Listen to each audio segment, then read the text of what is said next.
हाँ प्यारे बच्चों, मैं अंजलि सर।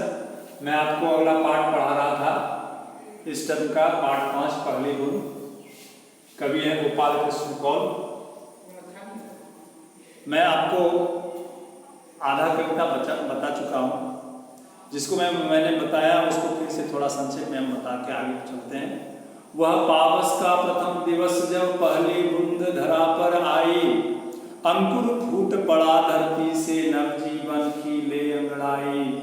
धरती के सूखे अधरों पर गिरी बूंद अमृत सी आकर, वसुंधरा की रोमावली सी हरी दूब पुलकी मुस्काई। पहली बूंद धरा पर आई। पंक्ति में बताए थे कि जब वर्षा ऋतु की पहली बूंद धरती पर गिरी तो जमीन के अंदर जो जीवन बीज में दबा पड़ा था, सोया पड़ा था, वह जग गया। नवजीवन की ले अंगड़ाई मतलब उसके अंदर जीवन जग गया। अंगड़ाई लेना मतलब उसके अंदर क्रियाकलाप है और हरकत है, वो दिखना। अंगड़ाई हम क्या कब लेते हैं? जब सुबह उठते हैं और शरीर को इस प्रकार ऐसे करते हैं, तो क्या इसका अर्थ हुआ कि अब हम आलस त्याग कर अब हम स्फूर्ति के लिए तैयार। तो धरती के सूखे अधरों पर गिरी बूंद अमृत सी आकर, वर्षा ऋतु के पहले जो गर्मी का मौसम था, धरती तपी हुई थी, मानो कि एकदम बहुत प्यासी थी, उसका ओठ सूख गया था। लेकिन पहली बूंद के गिरने से मानो धरती को अमृत मिला। वसुंधरा की रोमावली सी हरी दूब कुल की मुस्काई। और धरती पर जैसे हमारे शरीर में रुई की पंक्तियां हैं, ठीक वैसे ही सारी धरती पर समझो धूप घास, इसकी धरती का रोम है, वो जो गर्मी के मौसम में जो सूख गया था, जलने जैसा हो गया था, मर गया था, वो पुलकी मुस्काई मतलब खुश हो गई, हरा भरा हो गया। कब? पहली बूंद धरा पर आई, जब बरसात का पहला बूंद धरती पर आकर गिरी। यहां तक हम बताया था। आगे, आसमान में उड़ता सागर लगा बिजलियों के स्वर्णिम पर। आसमान में सागर तो नहीं उड़ता है, यहाँ उड़ता सागर किसको कहा गया? बादल। क्योंकि बादल से वर्षा होती है, वर्षा से जल नदी में जाती है, नदी से फिर सागर में, सागर से फिर जो जल चक्र है, तो अंतिम स्रोत जल का तो बादल ही है।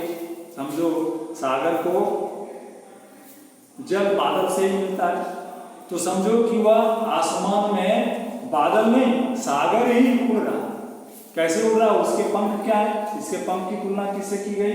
लगा बिजलियों के स्वर्णिम पर मतलब पंख। बिजली जिस प्रकार चमकता है, मानो कि बादल ने सोने जैसा बिजली का पंख लगाया हो, और आसमान में मानो यह सागर ही उमड़ रहा है, घूम रहा है। बजा नगाड़े जगा रहे हैं बादल धरती की तरंगाई। बादल में बिजलियां कड़कती हैं। बिजली की तुलना किससे की गई? बिजली की तुलना बादल के पंख से की गई, जिसके सहारे बादल उड़ता है।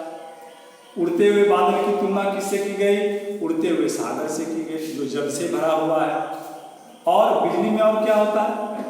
बादल में और क्या होता है? बिजलियां कड़कती हैं, नगाड़े जैसा आवाज होता है।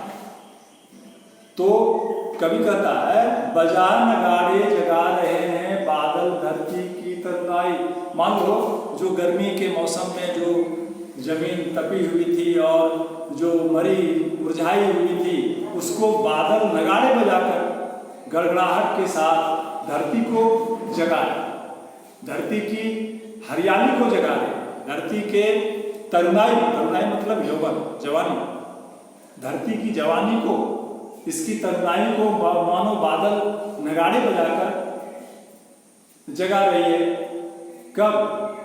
जब पहली बूंद धरा पर आई, जब धरती की पहली बूंद बरसात का धरती पर गिरी, उस समय। नीले नयनों सा यह अंबर काली पुतली से ये जलधर, करुणा विलगित अश्रु बहाकर धरती की चिर प्यास बुझाई। बूढ़ी धरती सस्य श्यामला बनने को फिर से ललचाई, पहली बूंद धरा पर आई। अब देखिए कवि तुलना कर रहा है आसमान का, अंबर, जो नीला अंबर है, नीले नयनों सा यह अंबर। आसमान में जो यह आसमान जो नीला दिखता है, मानो ये आंख है। काली पुतली से ये जलधर, पहले बादलों की तुलना किससे की गई? आसमान में उड़ता हुआ, बिजली का पंख लगाकर सागर नगाड़ा बजाता हुआ। अब यहाँ आंखों से तुलना की जा रही है आसमान की और बादल की। आसमान को, नीले अंबर को नयन बताया गया, आंख बताया गया, और आंख में क्या होता है? पुतलियां होती है, काली काली पुतलियां आंख के बीच में। तो ये कौन है? आसमान के बीच में काला बादल, ये मानो आसमान रूपी नयन के पुतलियां, जलधर, जलधर मतलब बादल। करुणा विलगित अश्रु बहाकर धरती की चिर प्यास बुझाई, मानो आसमान रूपी जो आंख है यह धरती को प्यासी देखकर उसके नैनों में आंसू आ गए, इसलिए वह द्रवित होकर प्यास बुझाने के लिए उसने पानी बरसाना शुरू कर दिया। बूढ़ी धरती सस्य श्यामला, अब जो धरती बूढ़ी हो गई थी, गर्मी के मौसम में मुरझा गई थी, बूढ़ी हो गई थी समझो, सस्य श्यामला अब हरी भरी हो। जब आसमान रूपी नैनों से, बादल रूपी पुतलियों से करुणा द्रवित हुई, जल गिरा, बादल से करुणा रूपी जल गिरा धरती की प्यास बुझाने के लिए, तो अब धरती हरी भरी हो गई। और फिर अब बूढ़ी धरती हरी भरी जवान होने के लिए ललचाने लगी।